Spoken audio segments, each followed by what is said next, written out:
Ja, ja, danke.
Ja, Red Bull X-Alps, viele von Ihnen kennen das Rennen einfach schon aus unzähligen Editionen. Das ist heute das 9. Mal, dass es stattfindet. So hey guys, welcome to the 2019 Red Bull X-Alps press conference where we are unveiling the route. Now, as you may be able to hear, the press conference is in German. So for all our English-speaking fans, you have me.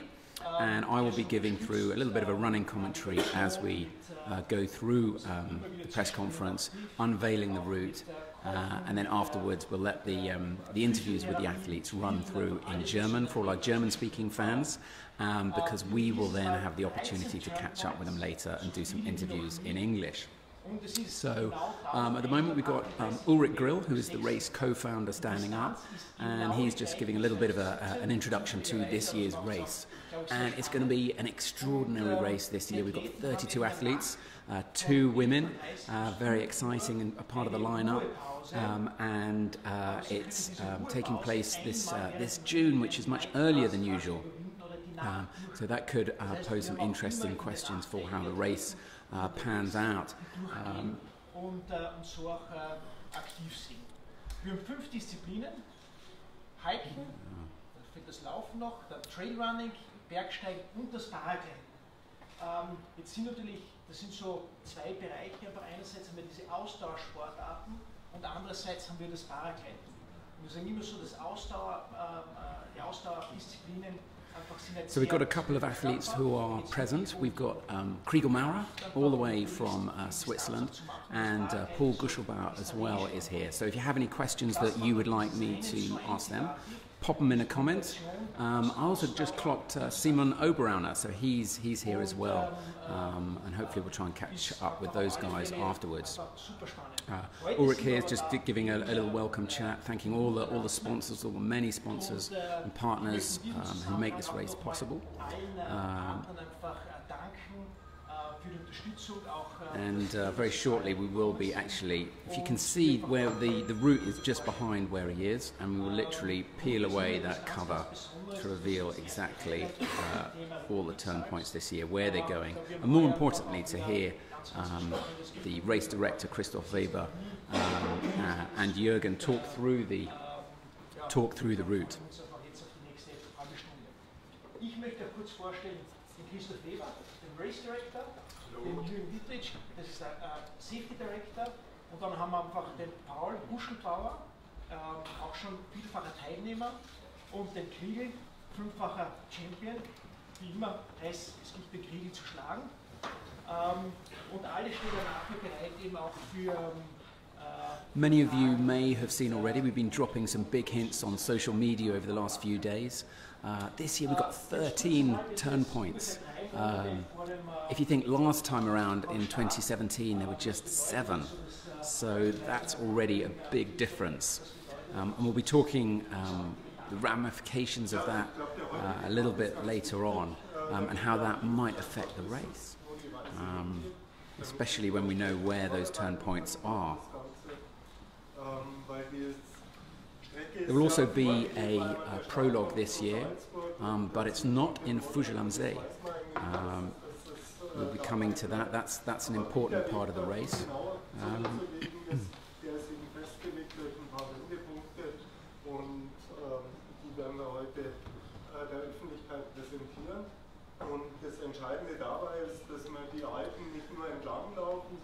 So you can see Christoph Weber talking at the moment. He is the race director.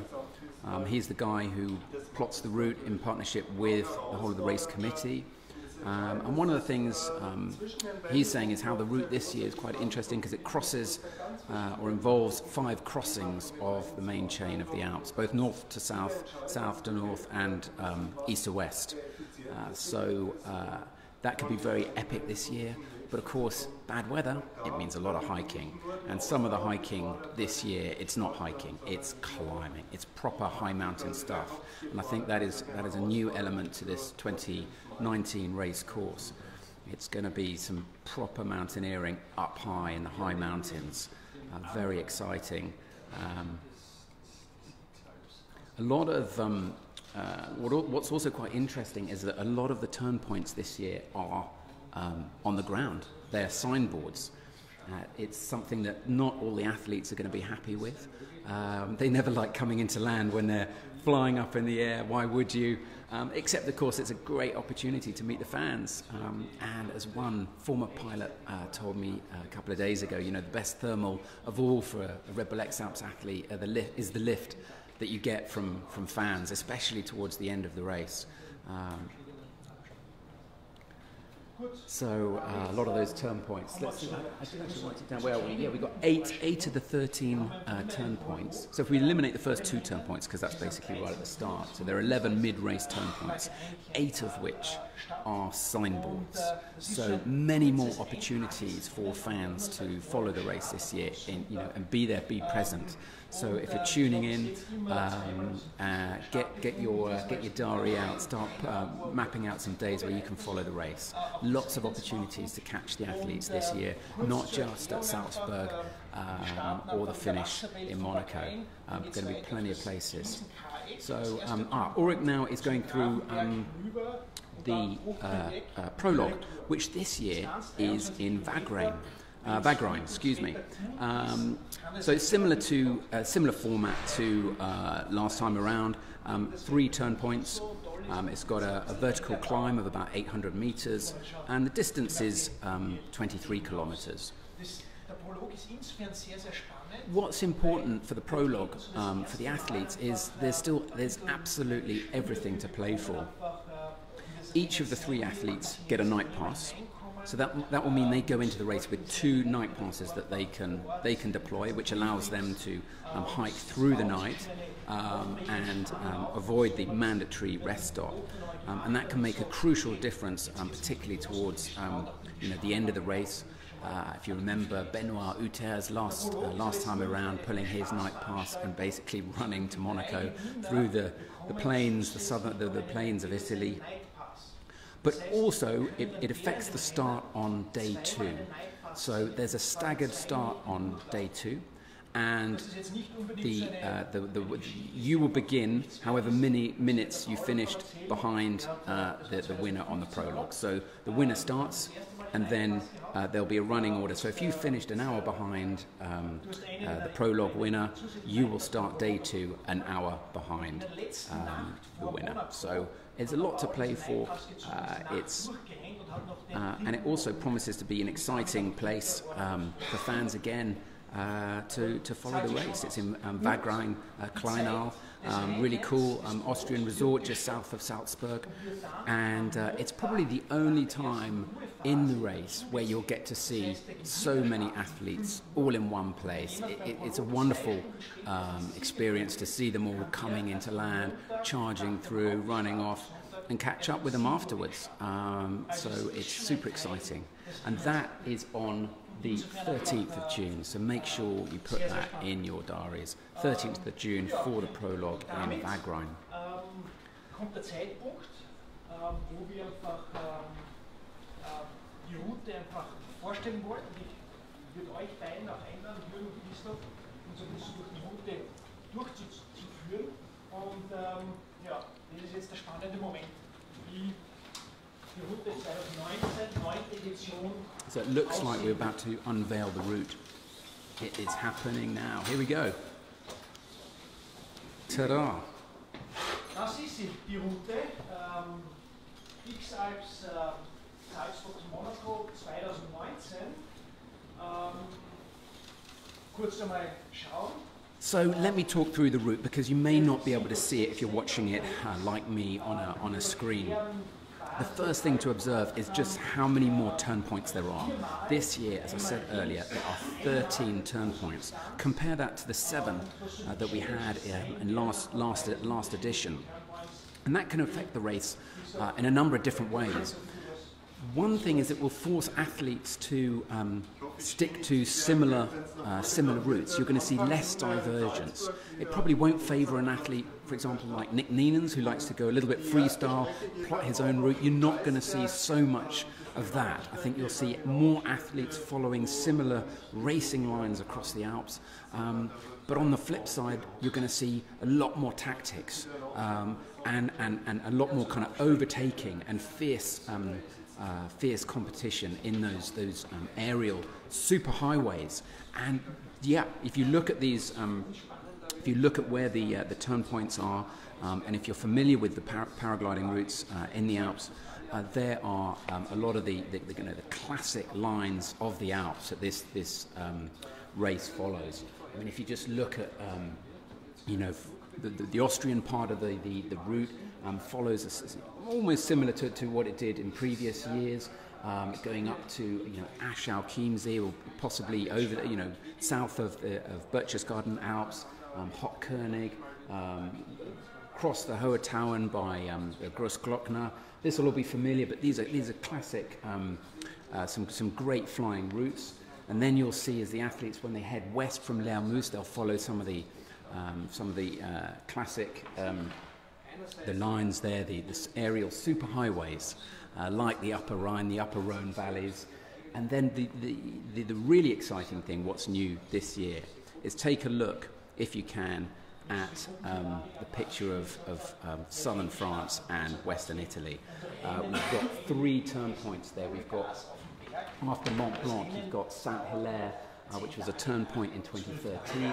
We've got Monteviso, which is a new turn point. We've got Cheval Blanc in France, which is a new turn point we've never had before. They're going to be zigzagging their way across the Alpes Maritimes, which we've never done before. In previous years, it's always been pretty much a home run. Once you've ticked Mont Blanc, or even last time around it was the Matterhorn, once you've done the big mountains, it's home and dry race for Monaco. This year we're going to see the athletes, it's going to be much more challenging and much more exciting to follow on live tracking as the athletes come down.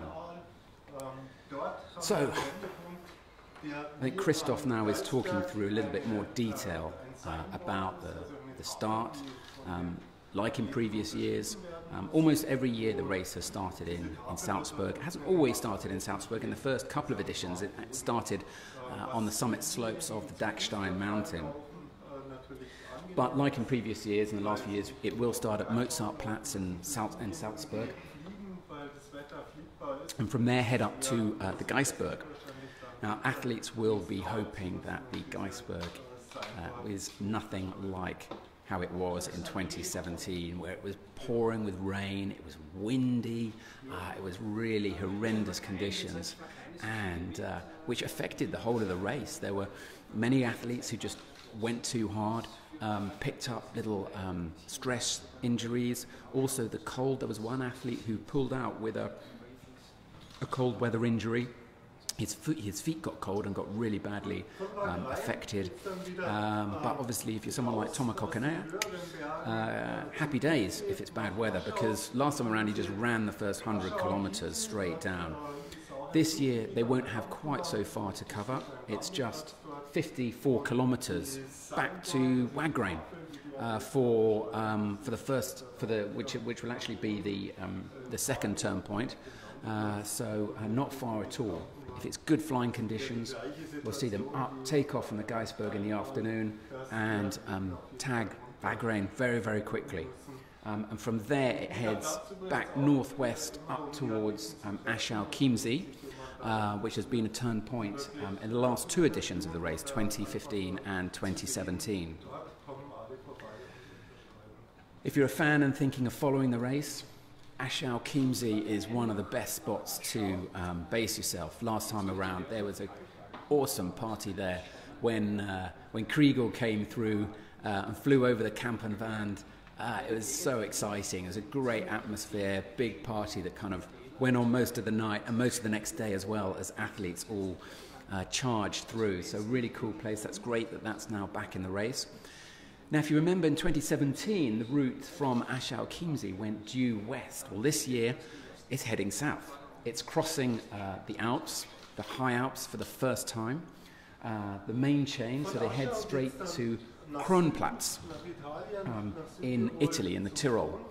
Kronplatz, the turn point is just by Messner Museum. So this is Reinhold Messner, one of the most legendary mountaineers of all time. His famous museum is there. So if you're planning on a visit, head there. That could be a good one to combine with seeing the fans. It is a signboard, so athletes will come in to land there. The distance is 120 kilometres, which is the longest distance between turn points in this race. And athletes can expect to pass near the Großglockner, Austria's highest mountain, so up to almost 4,000 metres as they head over the Hohe Tauern, the high tower of the Alps for the first time. Kronplatz is a new turn point. There are many new turn points this year. Wagrain, Kronplatz, Davos, Titlis, Monteviso, Cheval Blanc, they're all new turn points for this year. 6 new in total. So we've got a question from Stander Meyer. How long is it? It is officially, the straight line distance is 1,138 kilometres, which is exactly the same distance as it was in 2017. And I did check, and it's total coincidence that it's the same distance. It wasn't planned, it just happens to be the same straight line distance. So it's definitely one of the longest races, certainly one of the toughest as well, and we'll come to that later on, why it is the toughest, why it will be extremely challenging.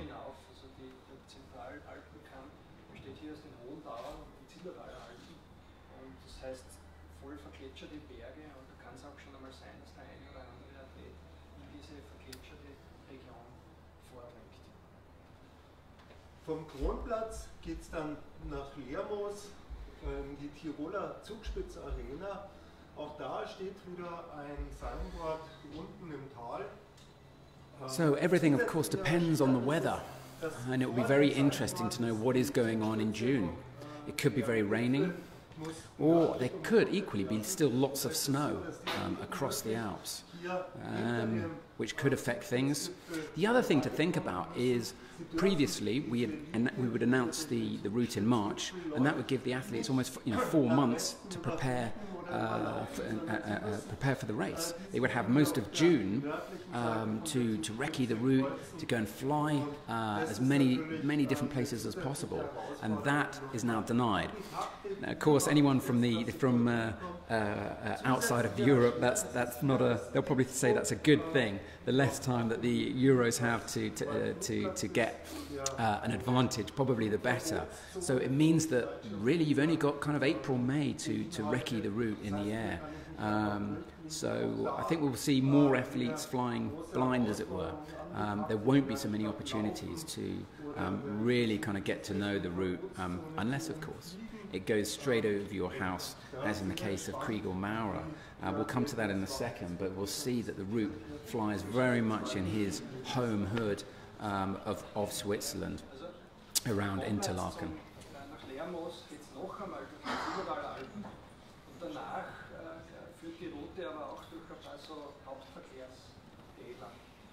Also auch im Tal. Und in dieser Phase des Rennens werden schon die ersten Athleten auch ihren Nightpass einsetzen. Das heißt einfach die We will, of course, be posting the map as soon as this press conference is over. Everything will go up online, so stay tuned.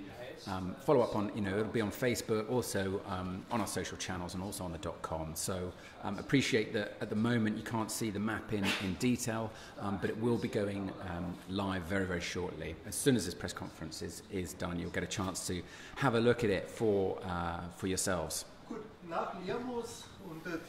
So from Kronplatz, we head northwest over to, it's about 113 kilometers to Lermoos.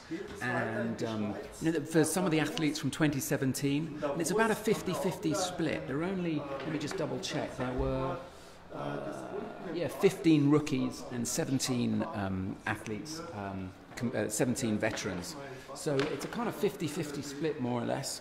But for those who have competed in 2017 or earlier, they may, some of the terrain here for this next turn point from 4 to 5 will be familiar as they go back, maybe pick up one of the Utztal or the Stubaital and cross over the Inn Valley, which will be quite a big challenge, not just flying or hiking, but also, of course, the Innsbruck airport airspace is always a killer, and it'll be very important for athletes to avoid that. If you infringe airspace, you're out. So that can just ruin a race plan. So athletes will have to be very strategic to avoid that. But following pretty much familiar terrain, even if they're going in a different direction to they were in 2017. Now, on the Zugspitze, that's quite challenging because they've got to pass around via the north from the east. They can't go around any other way, so they've got to go the long way around. Lermoos also is another great location to follow the athletes and to see them come in on the signboard there. Absolutely beautiful view of the Zugspitze, and just a great location. Very exciting. One of the highlights actually of 2017 was watching all the athletes. I think about 7 or 8 just all came in one big flock, landing and then going off in different directions. And of course that was the year as well where some of the athletes pioneered. They managed to just take off, hiking up to the grass fields behind the ski station, and just launching off a field, off a slope, whereas the first athletes to come in had sort of hiked 2 hours to go and find the official launch point. And that just gives you an idea of just the quality of these athletes, the amazing ability. So that would be a super exciting place to go. And from there the route follows another 100 kilometers to Davos.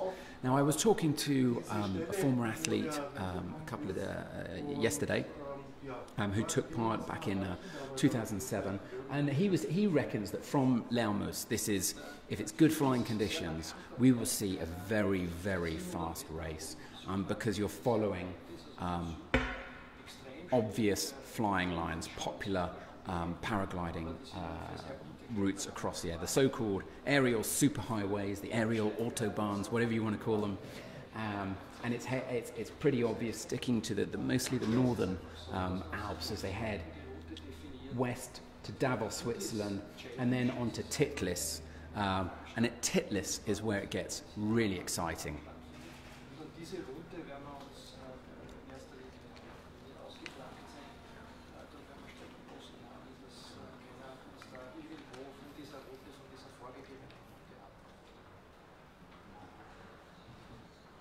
Gut, vom Titlis weiter am Eiger vorbei. Eiger brauche ich glaube ich nicht vorstellen. So I was talking to Christoph Weber, the race director, just before this press conference started, and you know, one of the things he said, that, in fact, both he and Jürgen Witschik, who is the safety director, both said when asked, you know, what's the big challenge of this year's race, and they both said tickless. And the reason is the turn point there is at over 3,000 meters, and if you can't fly, the hike is basically a mountain climb. There's only one way that you can get up. It involves glacier crossings.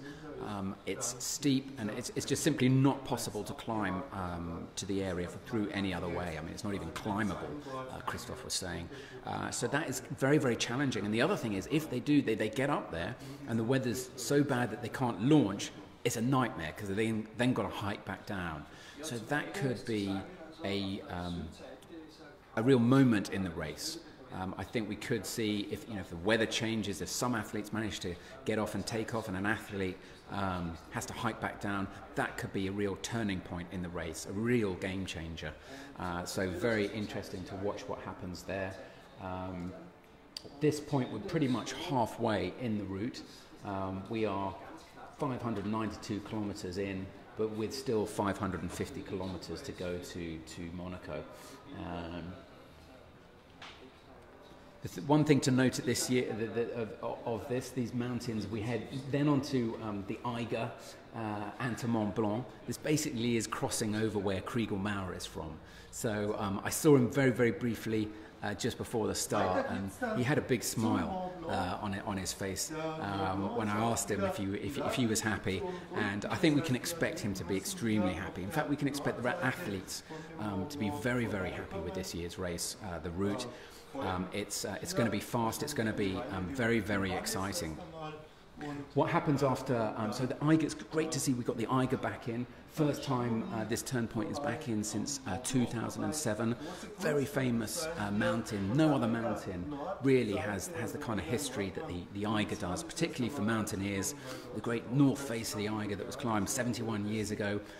And more recently, in the year 2000, it's where our own race co-founder Hannes Ark did the first ever base jump back in 2000.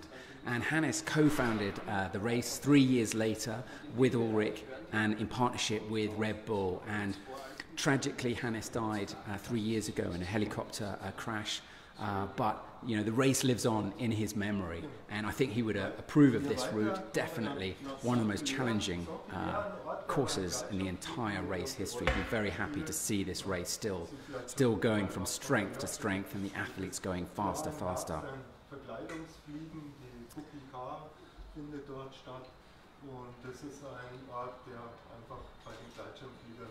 So from the Eiger, from Titlis to the Eiger is actually the shortest turn point, just 38 kilometers, and then it's basically full steam ahead to Mont Blanc, which has been a turn point in the race's history more or less every year except 2003 and 2017. And then from Mont Blanc, it's straight on to Saint-Hilaire. I think French fans, this is a race really for every country, for all the 5 countries plus Monaco, but the fans will be very, very happy it's going to Saint-Hilaire. Back in 2013, that was such an exciting place to be. So many fans, really atmospheric, just great vibes. So hopefully we'll see loads of fans coming to Saint-Hilaire to see everyone off. And then as the route goes then south, down the Alpes-Maritimes, this is real paragliding mecca. It's paragliding heaven. 2016, I think a few years ago, was where they had the Paragliding World Cup over the Haute-Provence near Cheval Blanc. In this area, it will be very, very well known to all the athletes, and that there are some sort of classic routes here that they can take advantage of, following the kind of obvious lines. So some really good flying potential, of course, it's always if the weather is good. If the weather's not good, it's a disaster. You're on foot, you're knackered, you've probably got blisters, nurturing little niggles. What it promises is a very, very exciting and tough end to the race. So anything and everything is up for grabs. The question is, who will get to pay first? Who will get to Monaco first? Will it be Kriegel again for a 6th time? Or could it be Paul Guschelbauer? Or could it be, well, anyone's guess. The French athletes are looking very, very strong. We've talked about this before. Maxime Pinot, could it be how are the girls going to do? Lots and lots of exciting things will emerge this year. It's going to be one of the most exciting races to follow, that is for sure. Salzburg to Monaco, 1,138 kilometers with an awful lot of vertical meters as well.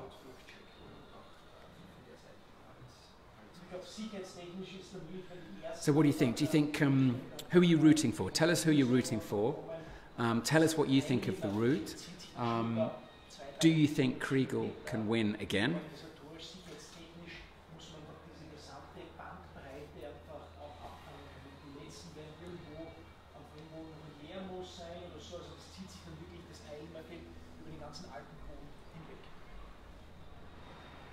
Nach dem Monteviso gilt es hier, den nächsten Wendepunkt auf der Westseite zu umrunden. Cheval Blanche, ein Berg in den Seealpen, der gerade bei den Segelfliegern und Gleitschirmfliegern und Drachenfliegern dort sehr bekannt ist.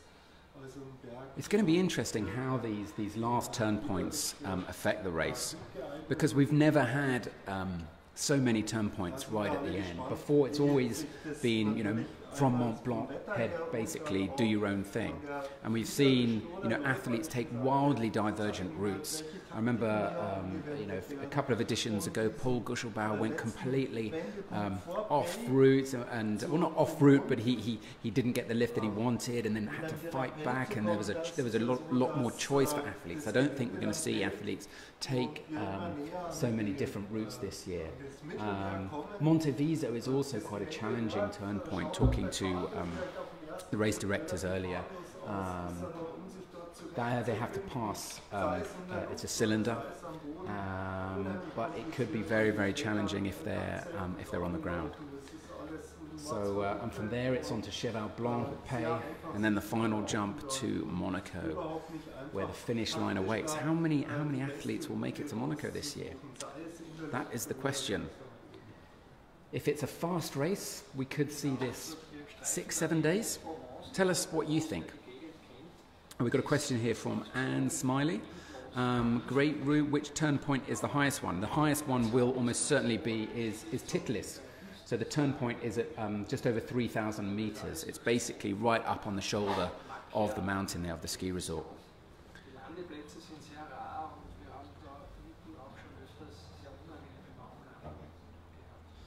And also a reminder to anyone watching, we will be posting the map very shortly online. It'll be on the website as soon as the press conference is over, so you can look at it in more detail yourselves and figure out where you're going to catch the athletes. As I said earlier, there are 8 signboards. So if you're following the race and you want to catch them, you've got loads of options. You've got the Prologue and turn point 2 at Wagrain. That's quite nice. So you could base yourselves there and actually hang out, and you get to see the race come through twice. No other turn point has that. Aschau, Chiemsee, great party location. Kronplatz, tie it with a visit to Messner's Museum. Davos, a famous Swiss resort. And then also there's Titlis. That would be super atmospheric up high. That would be really, really electric. If it's great weather, it would just be fantastic. And then also we've got the turn points at Saint-Hilaire, and also at the finish in Pay, which is always atmospheric. When you watch the winners, and they are all winners who make it to Monaco. When you watch them come in, it's very emotional. Benoit Uters, I remember when he came in second in 2017, very tearful, hugging his family. Yeah, really quite a special moment in the race.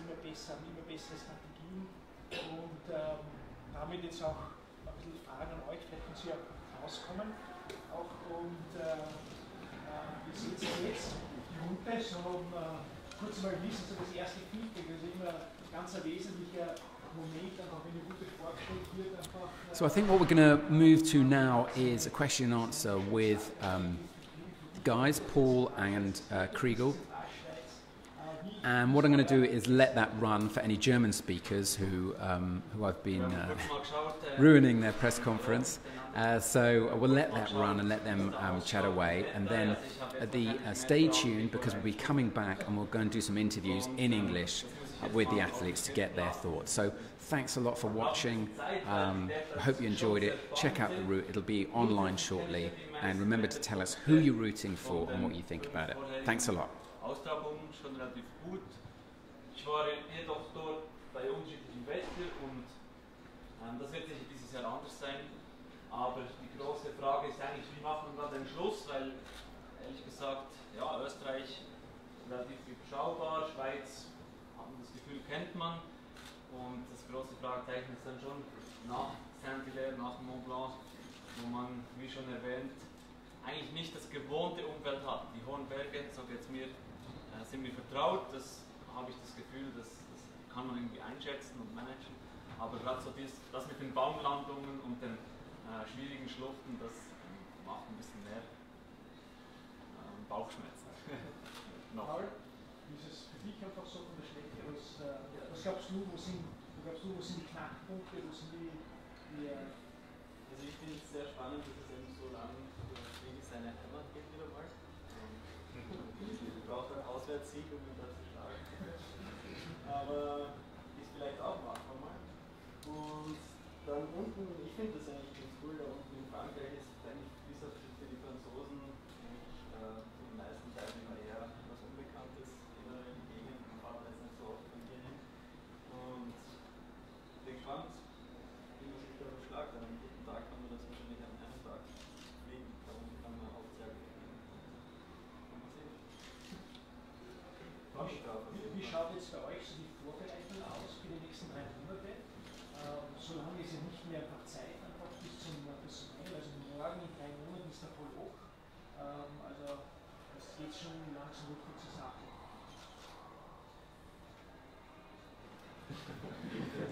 Das ist eine Taktik natürlich, das kann man schon erzählen. Jetzt bei der Klinik 3 werde ich ihn gleich fragen, ob ich da üben kann die nächsten 3 Monate. Einfach vor Ort immer trainieren kann. Macht ja wenig, oder? Nein, ganz nicht. Und ja, also sonst geht es einfach darum, sich mit der Gruppe zu beschäftigen, vielleicht Sachen anzuschauen, die man halt kennt. Wobei jetzt mache ich es auch schon zum 5. Mal und irgendwie sind wir dann doch schon durch jede Gegend eigentlich mal irgendwie so durchgekommen. Und eigentlich sind sie die Klassenkameraden einfach beide 5 Mal dabei. Genau. Ja, wie man eins sagt. Und der Freie ist auch nicht so schlecht. Ich bin in der Schule immer zufrieden. Ja, darum geht es sicher und dann einfach das ganz normale, klassische Vorbereiten, fit werden, sich daran gewöhnen, den Körper daran gewöhnen, dass man einfach bis zu 70, 100 Kilometern am Tag gehen kann, ohne einzugehen. Und das vielleicht beim nächsten Mal wieder, wenn das besser vielleicht selber ist. Ich habe gehört, das letzte Mal bist du mit dem Flugzeug auf die ganze Strecke abgeflogen und heuer wirst du mit dem e-tron unterwegs sein. Ja, also mir ist das letztes Mal nicht ganz ausgegangen, ich habe mir beide angeschaut. Vielleicht schaut es diesmal, aber ja, den Audi kann man mal ausprobieren auf der Strecke. Gut.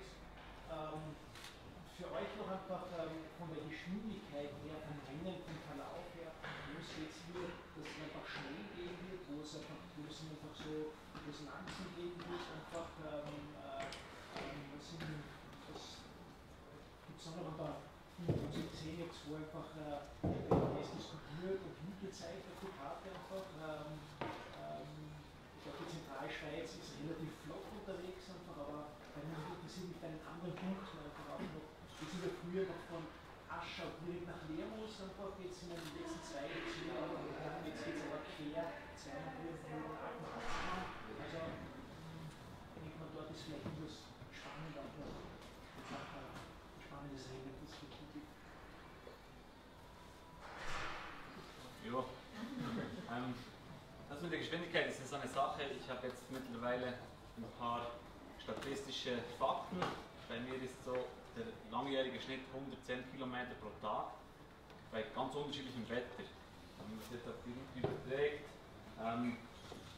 ist es halt fraglich mit diesen ganzen Turnpoints unten im Tal oder oben auf den Berggipfeln. Wie trifft man diese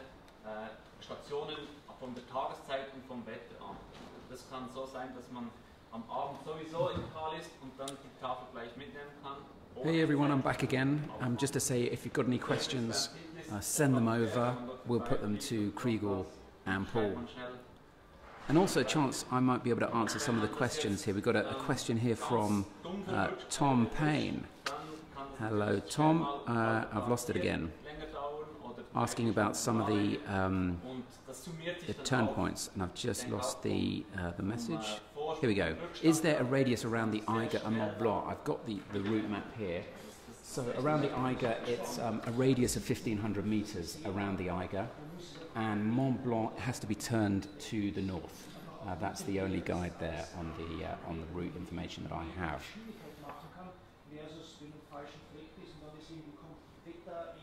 Likewise on Monte Viso, that's a radius of 2,250 meters. Cheval Blanc has to be passed farther west. And I already spoke about the Zugspitze has to be passed to the north. Kann das noch ein bisschen steuern, ein bisschen mehr Pause machen geht immer. Pause ist ja nicht unbedingt Rückstand, man ist danach besser erholt. Man kann vielleicht mal länger laufen, wenn man davon ausgehen kann, dass man danach länger fliegen kann und sich in der Luft wiederholen. Das sind diese taktischen Spielereien. Aber ich denke, doppelt so viele Wendepunkte, vor allem eben diese Tafeln, die dann mal tief unten oder hoch oben sind, machen halt mehr Einfluss auf diese Wettereinflüsse. Also es sind dann Zufallsfaktoren, die uns beschäftigen und wo man sicher auch mental irgendwie einordnen oder im schlimmsten Fall eben wegstecken muss.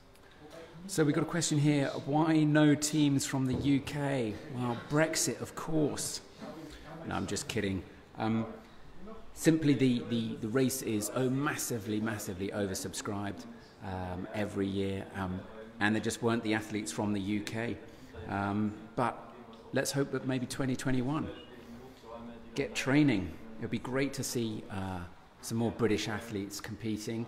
Only a handful have competed in the past. We had Tom Payne is actually one of them.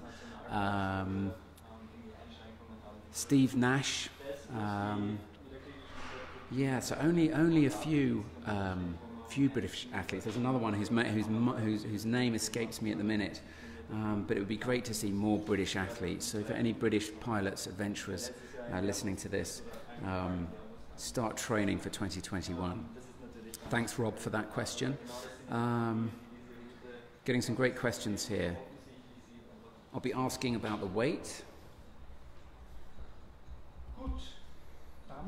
Definitely be interesting to know how much these guys carry. I mean, back in the 2003, they'd be carrying 15, 20 kilos on their back easy. Last time around, it's probably more like 5-6 kilos.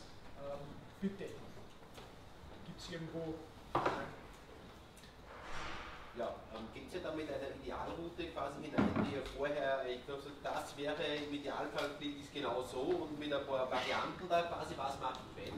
Oder wie schaut da so eine Vorbereitung oder so ein Plan im Kopf dann aus?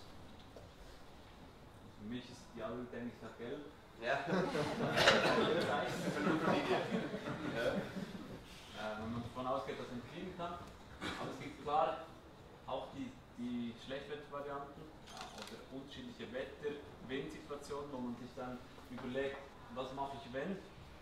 Und ich sage mal, Vorbereitung ist wichtig im Sinne von Möglichkeiten sich bereithalten und im Wettkampf ist es wichtig, flexibel zu bleiben und schnell sich dem Wetter anzupassen.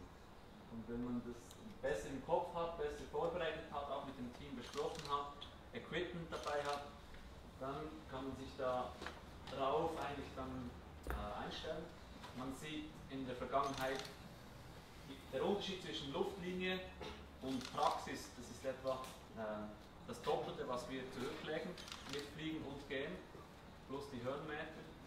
Und wenn man sich jetzt diese Route anschaut, für mich ist wahrscheinlich noch mehr Aufwand als letztes Mal dabei. Das heißt, wir werden etwa 2.500 Kilometer zurücklegen. Und immer abkürzen geht nicht, vor allem die Höhenmeter. Man muss sich also schon überlegen, durch welche Täler fliegt man, damit man eben dann weniger gehen muss im Falle von einer Landung.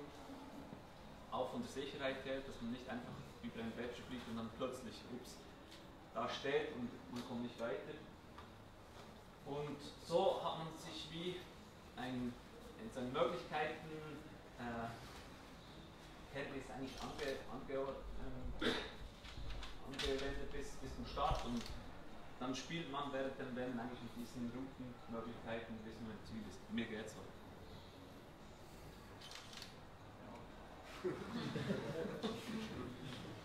Weil eben das Festlegen irgendwie auf ganz spezielle Routen auch negativ sich auswirken kann, wenn man dann im Kopf nur das hat, die Freiheit zu behalten, wirklich alles tun zu können, theoretisch zwischen den Wendepunkten, ist glaube ich auch sehr wichtig, dass man eben dann nicht irgendwo, ich muss jetzt dahin und nicht die andere Route. Können wir nennen, letztes Jahr, also letztes 2017, da haben wir 2 Jahre das Rennen einfach, am ersten Tag einfach, ist alles so schlecht gewesen, das ganze Feld rennt vorne weg, Krieger ein bisschen hinten nach noch, und dann zum alten Hauptkampf, Krieger biegt rechts ab und geht in ein eigenes Tal hinein, fliegt dort irgendwie und überholt alle rechts außen einfach so. Das war so auch so ein entscheidendes Moment, glaube ich, einfach, um einfach auch sich schon von Anfang an relativ vorne abzusetzen, aber so eine strategische Entscheidung, glaube ich, einfach die wäre einfach ganz wesentlich sein für den Rennverlauf. Auch für mich war das, ich weiß nicht, ob ich das verfolgt habe. Wir gingen eigentlich von Salzburg über den Geisberg bis St. Johann, alles zu Fuß. Die einen noch ins Großartal rein, 115 Kilometer, glaube ich, waren die weitesten bis am Abend um 10:30.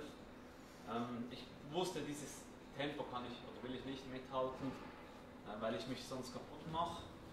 Am nächsten Tag war ich natürlich irgendwo hinteres Mittelfeld. Ich überlegte mir, was kann ich machen, gibt es Optionen, wo mich irgendwie schneller machen. Und der Wetterbericht, vor allem der Westwind, hat mir irgendwie die Idee gegeben, ich könnte ein Tal westlicher aufsteigen, um dort eben zu fliegen, Richtung Bad Gastein zu fliegen. Dort habe ich ähnliche Voraussetzungen wie die anderen, aber wenn es eben die Chance, dass es besser ist da, und die konnte ich nutzen, und das hat mir dort geholfen, diese Flexibilität eigentlich anhand vom Wetter anzupassen. Gut. Weitere Fragen bitte?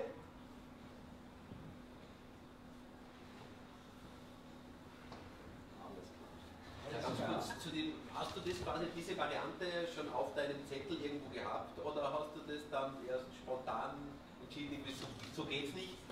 Oder war das eben irgendwo schon mal, ja? Also da gibt es ja mehrere Täler. Das Ziel war, den Hauptkamm vom Norden nach Süden zu überqueren. Und man weiß, die optimale Route ist über das Großtaltal, weil der Übergang am tiefsten ist. Also wenn man alles gehen muss, ist das am wenigsten Aufwand. Für mich war aber auch klar, dass wenn es fliegt, dort vielleicht nicht die ideale Route ist. Dann ist sie eben weiter westlich. Und je nachdem ist vielleicht weiter östlich noch eine Option. Also das habe ich schon irgendwie mir zurechtgelegt gehabt. Aber was ich mache, habe ich eigentlich erst am Morgen vom zweiten Tag dann spontan entschieden. Weil das Wetter, die Situation, das Gefühl auch mich dazu überredet hat. Paul, ich habe eine Frage von einem Zuschauer auf Instagram. Wird es wieder einen Vlog geben? Nicht in der Form wahrscheinlich wie letztes Mal, so ganz ausführlich. Wird es keinen Vlog geben, aber es wird was ähnlich Informatives geben. Surprise.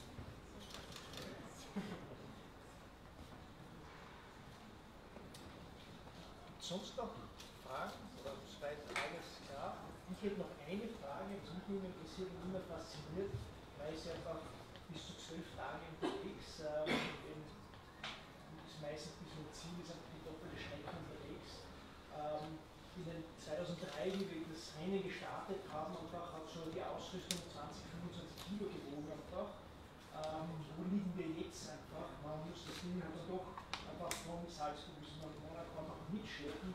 Fahrarbeiter, einfach Rettungsschirm, Helm, elektronische Instrumente, Flüssigkeit, Nahrung, auch wenn man den Support immer wieder zwischendrin trifft, aber man hat trotzdem sehr viel zum Mitschleppen. Einfach so mit so einem Rucksack einfach zu laufen, ist halt auch nicht so einfach ganz ohne. Ja, es gibt diese Minimum Equipment List laut Reglement. Das heißt, wir müssen einfach immer, wenn wir einen Schritt machen, nachdem das eine gestartet ist, dieses Minimum Equipment, Schirm, Gurtzeug, Rettungsschirm und so weiter tragen. Und da hat sich Gott sei Dank extrem viel getan in den letzten Jahren. Also wir sind jetzt bei Minimum, glaube ich, um die 8 Kilo irgendwo. Und ja, das ist aber immer, schwankt auch immer. Also ich glaube, jetzt sind wir gerade in einer Phase, wo viel wieder auf Leistung der Schirme gesetzt wird, dann werden die wieder vielleicht ein bisschen schwerer, ein bisschen blöder zum Tragen und so. Also auch da ist es einfach eine Überlegung, worauf setzt man genau, setzt man drauf, dass das Wetter nicht optimal wird oder wie auch immer. Also es gibt ganz viele Dinge zu überlegen und wie entscheiden wir auch über das Equipment und wie das genau. Okay, jetzt kommen die Fragen einfach. Ja, ich hätte nur eine Frage, wann löst man den Leitpass ein? Eher am Anfang, wo man vielleicht noch weniger Schlaf braucht, oder spart man sich den, der auch zum Schluss auf? Ich sage jetzt mal nichts. Ich habe 2011 gesagt, man muss ihn am ersten Tag einlösen, wenn man noch fit ist. Dann habe ich es so gemacht, das war super. Und danach habe ich ihn nie mehr eingelöst, weil ich dachte, ich behalte ihn mal, wenn es mal schwierig ist. Ja, das ist so eine Taktik. Auch die Situation, ich denke schon, dass es gut ist, wenn man ein oder zwei hat, dass man da je nach Situation, wo man ist, wie fit man ist, welche Möglichkeiten man hat, das dann ausspielen kann. Aber das gibt eigentlich keine, also ich zumindest habe keine Grundsätze, wie man den einsetzen soll. Also das ist die Sicht aus dem Krieg. Das ist eine Sicht, wo er einfach diesen gewissen Vorsprung immer wieder rausholt. Das ist ein Grund. Alle anderen haben sich so herausgestellt, irgendwie behalten den Leitpass tendenziell eigentlich eher bis zum Schluss, damit man dann einfach noch sagen kann, okay, alle haben einen Leitpass und die letzte Nacht wird noch einmal um die Wette gelaufen, falls es wirklich oder wenn es dann wirklich um diese Endzeit von dem Rennen geht. Irgendwann ist das Rennen eben zu Ende und da versuchen wir wirklich alle nochmal um die Wette zu laufen.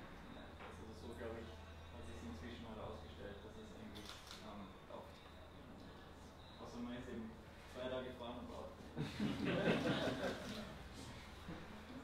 Darf der Schirm gewechselt werden? Eben, als man sagt, das Wetter umschlägt, also der Schirm ist immer der gleiche, oder? Christoph? Der Schirm ist immer der gleiche. Also den Schirm kann man höchstens wechseln, wenn ein Schirm kaputt geht. Man muss dann einfach durch, also wir überprüfen ja die ganze Ausrüstung, sei es Schirm oder Rettungsschirm und Flugzeug. Und wenn man wirklich einen Schirm kaputt macht, dann kann man seinen Ersatzschirm hernehmen. Das muss aber der gleiche Schirm sein. Also ich kann nicht je nach Wetter einen anderen Schirm ausziehen. Vielleicht noch, warum gibt es diese Regel? Es ist ja so, dass man heute, also meine Wettkampfausrüstung, die möglichst viel Leistung bringt, die ist bei 28 Kilo. Der Schirm selber ist schon 6 Kilo schwer. Und die leichteste, wo ich habe, wo ich auf den Berg gehen kann und runterfliegen, ist 1,4 Kilo alles zusammen. Und das ist ein riesen Unterschied. Dann würde ich ja immer auf der Straße 1,4 und laufen, und am Berg habe ich dann von meinem Team eine super Ausrüstung zum Weitfliegen. Das ist dann nicht mehr der Spirit aus eigener Kraft von Salzburg ans Meer zu kommen. Und darum hat man eigentlich auch begonnen, es gibt mehrere Hersteller, die machen spezifische Ausrüstungen, die eben möglichst viel Leistung mit geringem Gewicht kombinieren. Und so sind wir bei ca. 8 Kilo, der Schirm 3 bis 4 Kilo, wo man eben gute Leistung hat, aber auch noch weit laufen.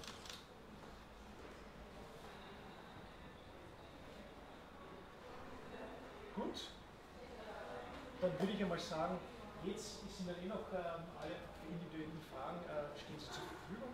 Ich bedanke mich sehr herzlich einfach fürs Kommen und wir sehen uns hoffentlich am 15. Juni, dann wäre auch die Pressekonferenz hier im Hangar 7, dann unten in der großen Halle. Es gibt jetzt auch noch das Mini-Kit, eine kleine Außenbox, um auf den Berg zu gehen. Da ist dann alle Informationen auf einem USB-Stick drauf. Das gibt es einfach jetzt im Nachhinein auch noch zum Abholen. Aber ansonsten bitte Fragen, Fotos, alles jetzt machbar und einfach umzusetzen.